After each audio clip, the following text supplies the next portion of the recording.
Good morning प्यारे बच्चों, मैं सविता सैनी आज आपके लिए लेके आई हूँ डिमांड चैप्टर से एक new topic law of demand, जो डिमांड चैप्टर का बहुत ही मोस्ट इम्पोर्टेंट टॉपिक है और इंटरेस्टिंग भी है।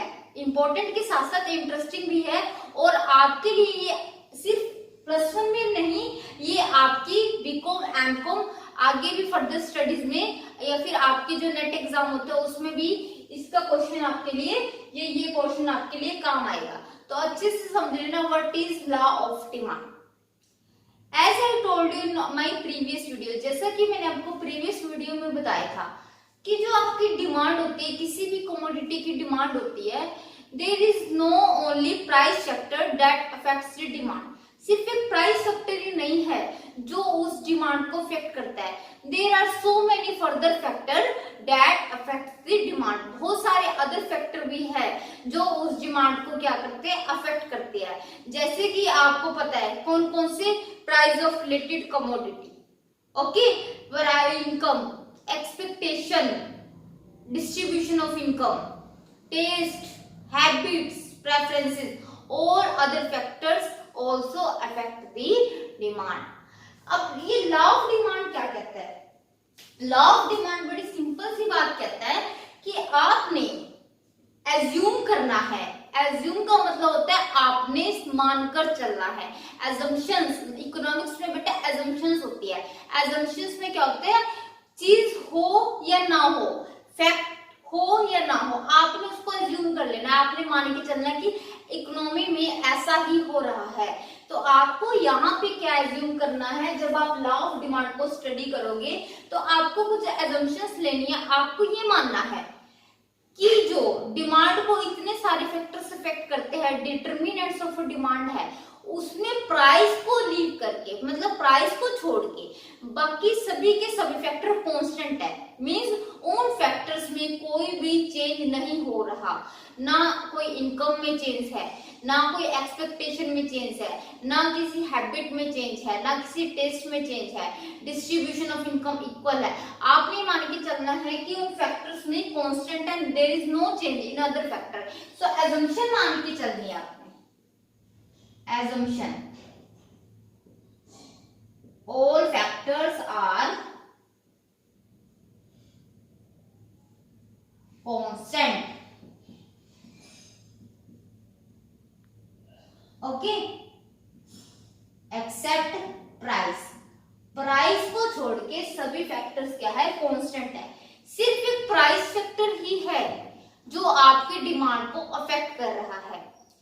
तो अब सुनो, सिर्फ प्राइस फैक्टर क्या कर रहा है, अफेक्ट कर रहा है। और आपको अच्छे से अब तक पता लग चुका है कि जो आपकी गुड्स होती है और उनके डिमांड का और प्राइस का कैसा रिलेशनशिप होता है, नेगेटिव रिलेशनशिप।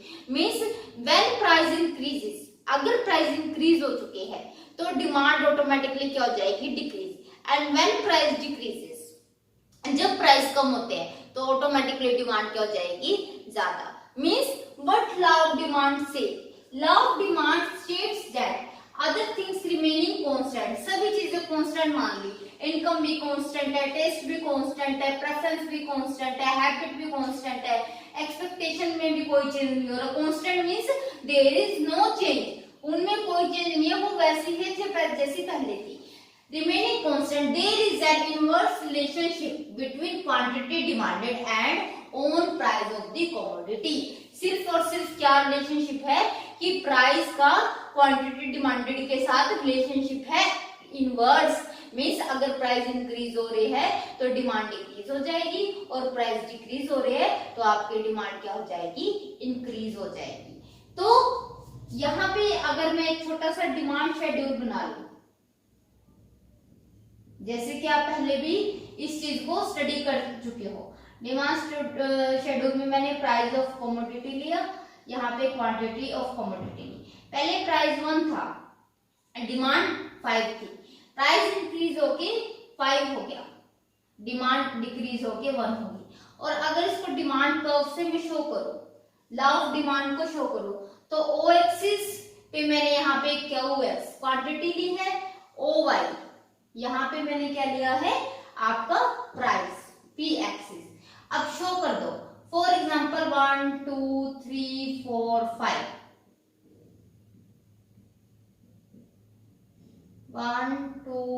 3 4 5। ये मैं आपको अच्छे से पहले समझा चुकी हूँ ये कैसे लेना है। ओके, तो आपको पता है कि जब आपका प्राइस 1 था तो आपकी डिमांड कितनी थी 5, और जब आपकी डिमांड कितनी थी बेटा 5, और जैसे ही प्राइस इंक्रीज हुए 1 से 5 हुई तो आपकी डिमांड डिक्रीज कितनी होगी 1, और ये है आपका डिमांड कर्व। ये आपका क्या है डिमांड कर्व, और ये आपका इनवर्स है जो दिखा रहा है, ये इनवर्स रिलेशनशिप शो कर रहा है। इनवर्स मींस नेगेटिव, ये चीज आपकी नेगेटिव शो। अब ये दिखा रहा है कि there is an inverse relationship between price and the commodity. अगर एक चीज डिक्रीज हो रही है तो दूसरी चीज इंक्रीज हो रही है। इसको रिवर्स भी समझ सकते हो कि अगर एक चीज इंक्रीज हो रही है तो दूसरी चीज क्या हो रही है, यहाँ पे डिक्रीज हो रही है। अगर एक चीज इंक्रीज होगी तो दूसरी डिक्रीज होगी, एक चीज डिक्रीज होगी तो दूसरी इंक्रीज होगी। That was the law of demand. बिल्कुल सिंपल है बेटा, फिर से रिवाइज कर लेते हैं। सब चीजों को कांस्टेंट मान लेना है आपने। वो क्या हो, आपकी टेस्ट हो, प्रेफरेंसेस, जो भी डिटरमिनेंट्स है, डिमांड के डिटरमिनेंट्स है जो डिमांड को अफेक्ट करते हैं, प्राइस को छोड़कर बाकी सारी चीजों को कांस्टेंट मानना है। और आपने सिर्फ यहाँ पे ये बताना है कि एक प्राइस का और क्वांटिटी डिमांडेड का इनवर्स रिलेशनशिप है। अगर प्राइस इंक्रीज हो रही है means if prices are increasing then demand is decreasing, and if prices are decreasing demand is increasing. This was the law of demand topic. easy था, कोई ऐसी दिक्कत वाली बात नहीं थी इसमें कि कुछ समझना है, बहुत इजी था। और ये इम्पोर्टेंट भी है, इजी के साथ इंटरेस्टिंग के साथ ये इम्पोर्टेंट भी है, तो आपको अच्छे से पता होना चाहिए। Now second topic is exceptions of law of demand. अब ये क्या है, exceptions of law of demand. सुनो बेटा, एक्सेप्शंस की बात की जाए तो होते हैं अपवाद। अपवाद means when something is not applicable on some another things. Means कुछ चीजें, कुछ लॉ, कुछ भी चीज हो सकती है, लॉ नहीं कुछ भी चीज होती है, जब किसी पर अप्लाई नहीं होती, ठीक है, अप्लाई मींस वहां पे वो वर्क नहीं कर रही, तो उसको बोलते हैं एक्सेप्शंस। जैसे कि अगर मैं आपको एग्जांपल देके बात करूं, हम ये बोलते हैं आपकी क्लास के रिगार्डिंग कि आपकी क्लास में सभी बच्चे होमवर्क प्रॉपर टाइम पर मुझे सेंड करते हैं, सभी स्टूडेंट्स होमवर्क प्रॉपर टाइम पर सेंड करते हैं। तो एक स्टूडेंट उसमें से कहता है नहीं मैम, ये जो हरकीरत है ना, फॉर एग्जाम्पल ये आपको टाइम से सेंड नहीं करता, ये आपको होमवर्क सेंड ही नहीं करता, तो मैं क्या कहती हूँ, exceptions are always there. Means वो एक ऐसा पर्सन है जो लॉ है उसको नहीं मान रहा, उसके ऊपर वो चीज अप्लाई नहीं हो रही, मतलब उसके ऊपर वो चीज अप्लाई नहीं हो रही, वो चीज को फॉलो नहीं कर रहा, तो वो एक्सेप्शंस हो गया। इस तरीके से अगर मैं कहूँ वेदर की बात करूँ कि मानसून है, फॉर एग्जाम्पल बारिश हो रही है, कि मैं ये कहूँ कि पूरे हरियाणा में बरसात हुई, तो बट फॉर एग्जाम्पल कुरुक्षेत्र में नहीं हुई, सब पूरे हरियाणा में बरसात हुई बट कुरुक्षेत्र में नहीं हुई, तो मैं क्या कहूंगी, exceptions are always there. Means वो एक्सेप्शनल केस है, एक्सेप्शनल केस है कि वहां पे बरसात नहीं। इसका मतलब है जो बरसात थी वो एक सिस्टम था या कुछ एक लॉ था जो सब पे अप्लाई हुआ, बट वहां पे उस चीज पे वो अप्लाई नहीं हो पाया, वहां पे उसने वर्क नहीं किया, कुछ क्षेत्र में वर्क नहीं किया, तो दैट इज कॉल्ड एक्सेप्शंस। मतलब जहां पे कोई सिस्टम है वहां पे वो चीज अप्लाई नहीं हो रही, it's called exception. Now point is exceptions of law of demand. अब ये क्या है, सीधा सी बात है, यहाँ पे बात किसकी हो रही है, लॉ ऑफ डिमांड की। अब कुछ चीजें ऐसी होती है बेटा, कुछ प्रोडक्ट्स ऐसे होते हैं जहां पे लॉ ऑफ डिमांड अप्लाई होता। अब लॉ ऑफ डिमांड अप्लाई ना होने का मतलब क्या होता है वो देख लो, इसको रब कर रही हूं मैं।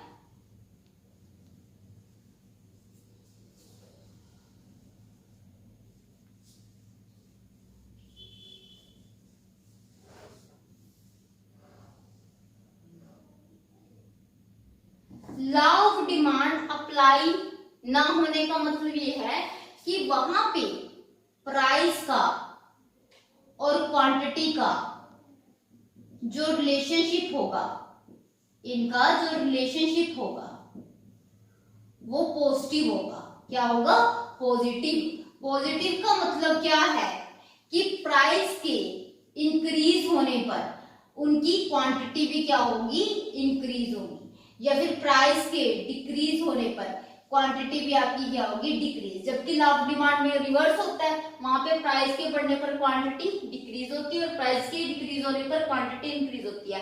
बट यहाँ पे ये रिलेशनशिप इस टाइप का दिखाएगा, मीन्स अगर यहाँ प्राइस है, यहाँ क्वांटिटी है फॉर एग्जाम्पल, तो यहाँ पे प्राइस अगर इंक्रीज होगा तो आपकी डिमांड इंक्रीज हो जाएगी। तो ये आपको होता है एक्सेप्शंस। अब ये देखना है, समझना आपने एक्सेप्शंस किन गुड्स पे अप्लाई होता है। First one, article of distinction और you can say Veblen goods. What is Veblen goods या what is article of distinction? There are some things in the market that have social prestige. मतलब market में कुछ goods ऐसे होती है जो purchase इसलिए नहीं की जाती कि उनकी जरूरत है, बल्कि इसलिए की जाती है क्योंकि उनका जो रिलेशनशिप होता है वो सीधा सीधा सोशल स्टेटस के साथ जुड़ा होता है। मतलब क्या समझे कि कुछ चीजें ऐसी होती है कि अगर आपके पास हो तो सोसाइटी में जो आपका स्टेटस होता है वो काफी हाई माना जाता है। कुछ चीजों के नाम बताती हूँ, जैसे कुछ साल पहले की बात की जाए तो बुलेट जो थी, बाइक थी, वो एक article of social distinction, Veblen goods थी। मीन्स अगर जिसके पास बुलेट होती थी ना उसको कहते थे ओए होए ये तो पता नहीं कितना अमीर है, इसके पास बुलेट है। महंगी होती थी ना, बुलेट महंगी होती थी तो ये मानते थे देखो कितना अमीर है, इसके पास बुलेट है। डायमंड्स, डायमंड्स क्या होते हैं, वो महंगे होते हैं। क्या होते हैं? महंगे होते हैं। और जिसके पास डायमंड्स होते हैं ये माना जाता है कि ये कितना रिच है। लोग डायमंड्स इसलिए नहीं खरीदते कि वो ज्यादा ही आपकी ब्यूटी को इंक्रीज करते हैं, एनहांस करते, नहीं। डायमंड्स इसलिए खरीदे जाते हैं क्योंकि जिसके पास डायमंड होता है मार्केट में उसकी सोसाइटी में प्रेस्टीज होती है, उसकी अलग से एक इमेज होती है, लोगों के माइंड में उनकी होता है कि ये देखो कितना रिच है। तो अब यहाँ पे लॉ ऑफ डिमांड क्यों नहीं अप्लाई हो रहा? सुनो, ये चीजें खरीदी इसलिए जाती है क्योंकि इनके प्राइस हाई होते हैं।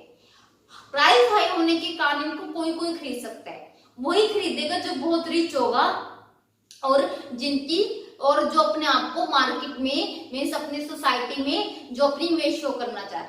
ठीक है, प्राइस इसके हाई होते हैं, दैट्स व्हाई पीपल इसको परचेज करते हैं अपनी इमेज शो करने के लिए। ओके, अब अगर फॉर एग्जांपल इसके प्राइस कम हो जाएगी, इसके प्राइस कम हो जाएगी। अब अगर प्राइस कम होगी तो क्या हो जाएगी? नॉर्मल गुड हो जाएगी।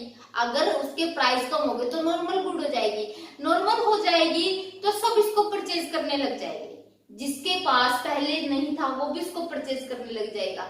और जब कोई चीज सभी परचेज करने लग जाते हैं तो फिर वो सोशल प्रेस्टीज की नहीं रहती, वो आम हो जाती है। वो क्या हो जाती है?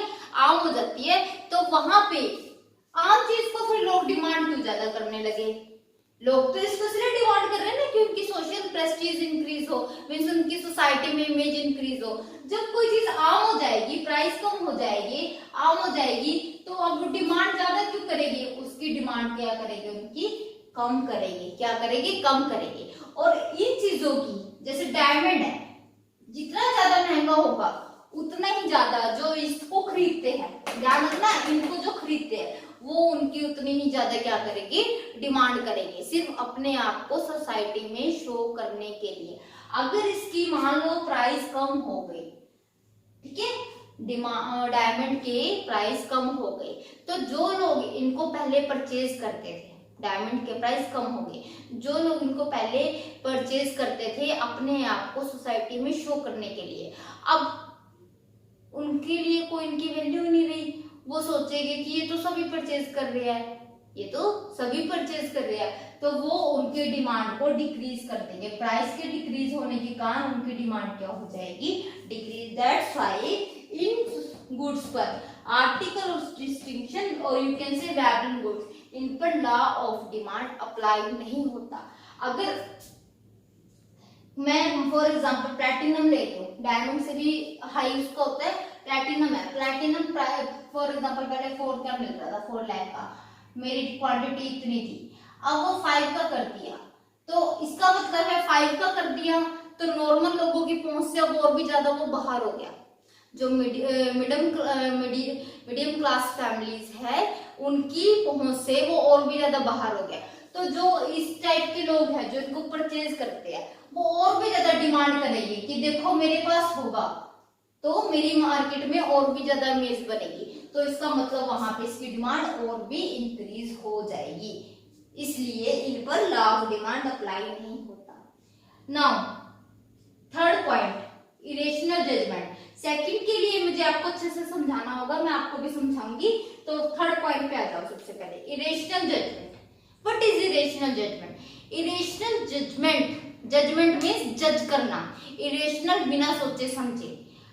मार्केट में कई बार कुछ कस्टमर इरेशनल जजमेंट करते हैं, मींस बिना सोचे समझे जजमेंट करते हैं। अभी बताती हूँ कैसे जजमेंट करते हैं। फॉर एग्जाम्पल, आप किसी शॉप पर गए, आपने कहा मुझे शर्ट दिखाओ, आपने कहा मुझे शर्ट दिखाओ, तो उस शॉपकीपर ने आपको दो शर्ट दिखाई, एक दिखाई 300 की और एक दिखाई आपको 1500 की, एक 300 की और एक 1500 की।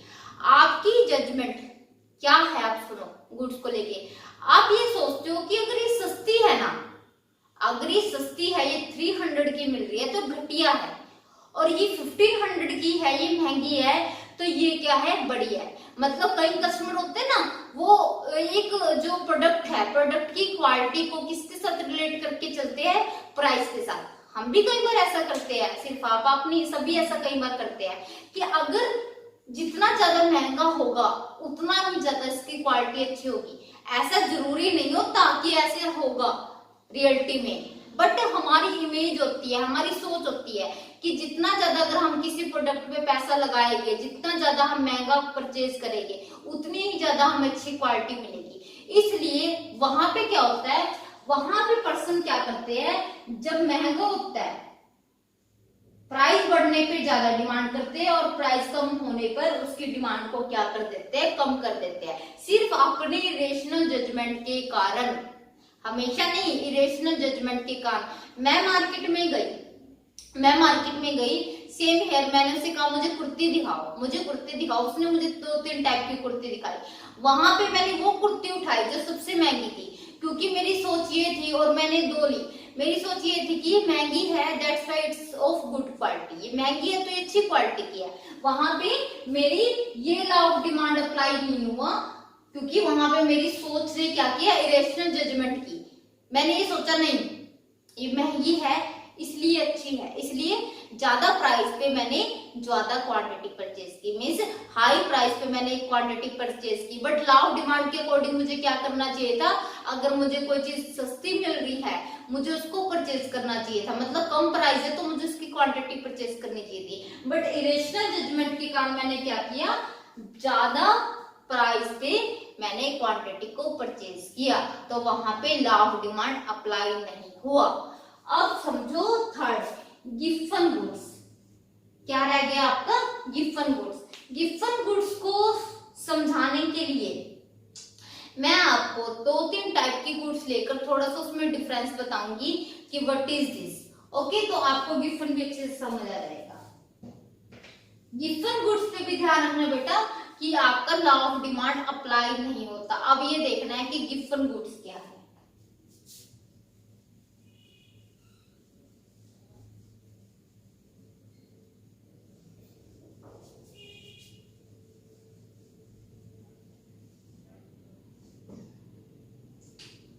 गुड्स लेते हैं,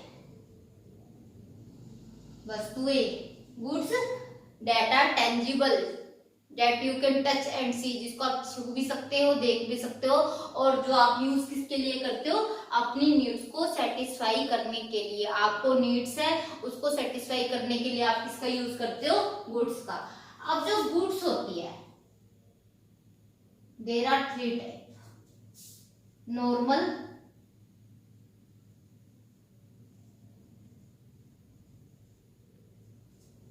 inferior,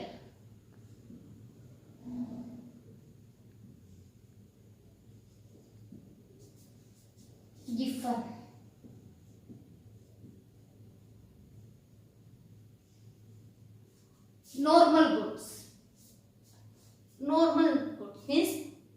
चीजें जो हम डेली यूज में यूज कर रहे हैं, ना तो बहुत ही हाई क्वालिटी की होती है, बहुत ही हाई, ना ही बहुत ही इंफीरियर मतलब घटिया क्वालिटी की होती है, जो बीच की होती है, जो हमेशा मिडिल क्लास फैमिली यूज करते हैं, जिसे हम यूज करते हैं। खाने के लिए हमने बासमती राइस यूज कर लिए, पहनने के लिए हमने ठीक से कपड़े यूज कर लिए, ठीक है, खाने के लिए हमने अच्छा सामान यूज कर लिया, ना ही बहुत ही हाई फाई और ना ही बहुत ही घटिया, जो नॉर्मल होता है, जो हमारे जैसे लोग यूज करते हैं, आप जैसे लोग यूज करते हैं। ओके, ये सारी चीजें नॉर्मल गुड्स होती है।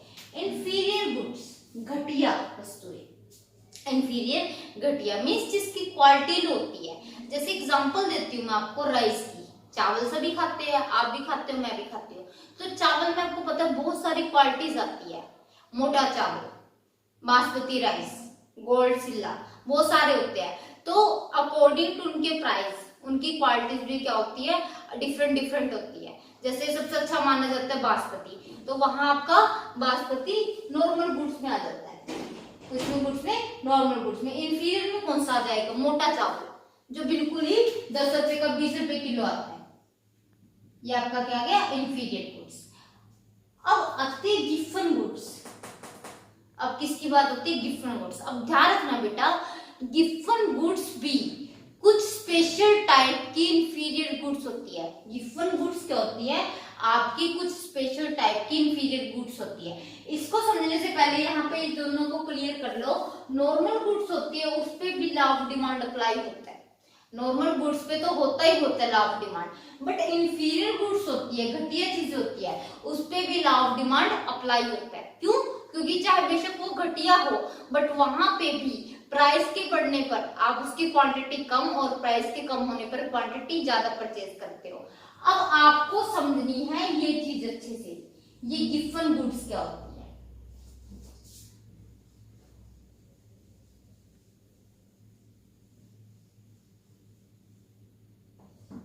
Giffen goods are those special type of inferior goods. Giffen goods are those special type of inferior goods which is not implemented in the law of demand. Means ये वो कुछ special type की inferior goods होती है जिसपे law of demand apply नहीं होता। यहाँ पे क्या होता है, अगर इनके प्राइस इंक्रीज होते हैं तो इनकी डिमांड भी इंक्रीज होती है। अब रीजन सुन लो, मैंने ये भी बोला ना कि स्पेशल टाइप की इंफीरियर गुड्स है, special type of inferior goods. तो माइंड में आया होगा मैम, आपने तो भी बोला कि इंफीरियर गुड्स होती है तो उस पर तो लॉ ऑफ डिमांड अप्लाई होता है, तो यहाँ पे लॉ ऑफ डिमांड अप्लाई क्यों नहीं हो रहा। अब सुनो बेटा क्यों, क्योंकि बेटा ये जो गुड्स होती है यहाँ पे ये मान के चलते हैं जो कस्टमर है उसके पास बहुत ज्यादा सब्स्टिट्यूट नहीं है, जबकि इंफीरियर गुड्स में भी लोगों के पास बहुत सब्स्टिट्यूट होते हैं, बट यहाँ पे जो इन प्रोडक्ट को यूज कर रहा है उसके पास बहुत ज्यादा सब्स्टिट्यूट नहीं है। दैट्स व्हाई यहाँ पे लॉ ऑफ डिमांड आपका अप्लाई नहीं होगा। समझो, एग्जांपल के थ्रू समझते हैं। फॉर एग्जांपल, और यहाँ पे जो ये गिफन गुड्स यूज की जाती है, बहुत ही पुअर पीपल होते हैं जो सोसाइटी के, बहुत ही ज्यादा गरीब होते हैं, जिनके पास बेसिक नेसेसिटीज को पूरा करने के लिए भी प्रॉपर मनी नहीं होती, तो वहां पे ये वाले गिफन गुड्स को वो यूज करते हैं। ठीक है, अब समझो, अब आपने समझना ही है कि इसके ऊपर लॉ ऑफ डिमांड अप्लाई क्यों नहीं हो रहा। देखो एग्जांपल से आपको क्लियर हो जाएगा। फॉर एग्जांपल, राम है, एक पर्सन है राम, ये बहुत पुअर है, वेरी पुअर, राम है, बहुत गरीब है। अब ये राम है, ये सिर्फ दो ही चीज खाता है, ये सिर्फ दो ही चीज खाता है। मैंने आपको बोला ना कि यहाँ पे जो सब्स्टिट्यूट होते हैं वो बहुत कम होते हैं, लिमिटेड होते हैं, वहां इस वजह से भी यहाँ पे लॉ ऑफ डिमांड अप्लाई नहीं होता। अब सुनो, दो चीज खाता है ये, एक तो ब्रेड, व्हाइट ब्रेड बोलते हैं, खाने के लिए ब्रेड का यूज करता है, एक ही यूज करता है मीट का, मांस, मीट का यूज करता है। अब आपको अच्छे से समझदार हो, आपको अच्छे से पता है कि ब्रेड सस्ता है या मीट सस्ता है। ब्रेड मीट के कंपैरिजन में बहुत सस्ता है। तो नेचुरल सी बात है वो इसकी डिमांड कर रहा है, क्योंकि उसके पास तो पैसे ही नहीं है, बहुत गरीब है वो, पैसे नहीं है, तो इसकी डिमांड कर रहा है। अब सुनो क्या होता है, अब ब्रेड के प्राइस इंक्रीज हो जाते हैं, ब्रेड के प्राइस इंक्रीज हो जाते हैं, ठीक है। आपका मीट है, वो मीट यूज नहीं कर रहा, उसके पास पैसे नहीं है, वो ब्रेड के प्राइस इंक्रीज हो जाते हैं। अब सुनो, ब्रेड के प्राइस इंक्रीज होने से क्या वो मीट पे शिफ्ट कर जाएगा? बिल्कुल भी नहीं, क्योंकि उसके पास तो ब्रेड को लेने के लिए भी बड़ी मुश्किल से पैसे, वो मीट को कहां से परचेज करेगा? तो मीट पे तो काटा है। अब क्या ब्रेड के प्राइस इंक्रीज होने से वो ब्रेड को कंज्यूम करना छोड़ देगा? बिल्कुल भी नहीं। क्यों? क्योंकि बेटा उसको जिंदा रहने के लिए कुछ तो खाना है ना, वो दो ही चीज खाता है, वो ब्रेड खाता है और मीट खाता है, ठीक है, दो ऑप्शन है उसके पास। तो उसे जिंदा रहने के लिए, सरवाइव करने के लिए खाना तो चाहिए ना, तो वो वहां पे भी क्या ही कंज्यूम करेगा? वहां पे भी वो तब भी ब्रेड ही कंज्यूम करेगा, ठीक है। इसलिए अगर प्राइस इंक्रीज होते हैं तब भी वो इन चीजों की क्या करेगा, ब्रेड की क्या करेगा, डिमांड को अपना जारी रखेगा, डिमांड करता रहेगा। दैट्स वाई, जबकि लॉ ऑफ डिमांड के अकॉर्डिंग क्या होता है, अगर इसके प्राइस बढ़ रहे हैं तो उसकी डिमांड कम हो जानी चाहिए थी, प्राइस बढ़ने पर उसकी डिमांड क्या हो जानी चाहिए थी, कम हो जानी चाहिए थी। बट यहाँ पे प्राइस बढ़ने के बाद भी वो अपनी डिमांड करेगा, मीन्स उसकी डिमांड अब भी इंक्रीज हो रही है, डिक्रीज नहीं हो रही, अभी भी इंक्रीज हो रही है, उसकी डिमांड बढ़ रही है, उस पर्सन की ब्रेड को लेके डिमांड बढ़ रही है प्राइस बढ़ने के बाद भी, क्योंकि बेटा उसके पास ऑप्शन ही नहीं है, मीट वो ले नहीं सकता, इतना महंगा है, ठीक है। ब्रेड के प्राइस इंक्रीज हो गए, ब्रेड उसको चाहिए, अगर उसे जिंदा रहना है तो ब्रेड को वो परचेज करेगा, ब्रेड की डिमांड करेगा। तो अगर ब्रेड की डिमांड करेगा तो लॉ ऑफ डिमांड वॉयलेट हो जाता है, मींस लॉ ऑफ डिमांड यहाँ पे अप्लाई नहीं होता, जो ये कहता है लॉ ऑफ डिमांड कि प्राइस के बढ़ने पर डिमांड कम हो जाती है और प्राइस के कम होने पर डिमांड बढ़ जाती है। यहाँ पे तो इन गुड्स में प्राइस के इंक्रीज होने के बाद भी आपकी डिमांड हो रही है, बढ़ रही है, तो यहाँ पे ये डायग्राम बनेगा, this is the exceptions of law of demand. So this was the giffen goods, special type of inferior goods।